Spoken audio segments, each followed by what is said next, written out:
Hi everyone, my name is Anna. I'm your curious citizen, and today we are asking a few questions. One is, why did Trump cancel the 223 clean energy projects already approved by Biden to build an infrastructure of clean energy? Let's start here. All right, here's what we know.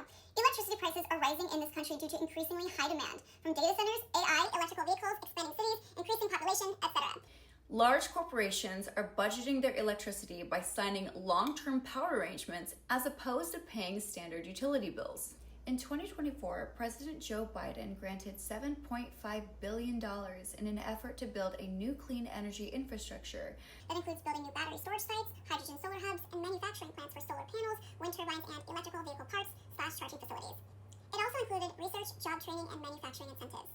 The Biden administration aimed to invest in future climate stability, energy security, and lower energy costs in the long run, whereas the Trump administration claims the termination of this contract is due to, quote, ensuring responsibility for financial assistance, end quote. Their opinion is that wind and solar energy is ineffective and that energy should be something to make a profit from, not something to subsidize. They also criticize using tax dollars for supply chains built in and supposedly controlled by foreign adversaries like China. However, solar and clean energy have been proven effective. Democrats are notorious for making investments for long-term benefits, whereas Republicans typically look for short-term economic gains and immediate fiscal concerns over these long-term investments. This is where we ask my second question. When do we draw the line between for the people, by the people, and lobbying?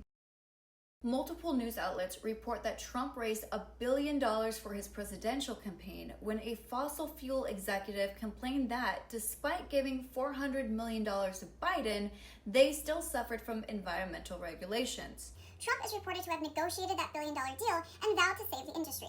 Once voted in, he put fracking executive Chris Wright, who's the CEO and chairman of Liberty Energy, in charge of the Department of Energy, whom environmental activists are saying is working hard to slow the progress of clean energy. My third question, I have the answer to. How does this contribute to the rise in energy bills for the American people? This leads to a significant spike in energy prices. This is because the utility company is based on supply and demand, where the company compares the supply they have now and the supply they gauge they will have in the future against the current demand and the demand they expect they'll have in the future. So let me know what you think in the comments below. Also, please be respectful of everybody with our opinions and our views. This is a respectful community here. So let me know also if you want me to cover certain topics. I'm more than happy to do that. Well, stay curious, stay informed, and I'll see you next time. Bye.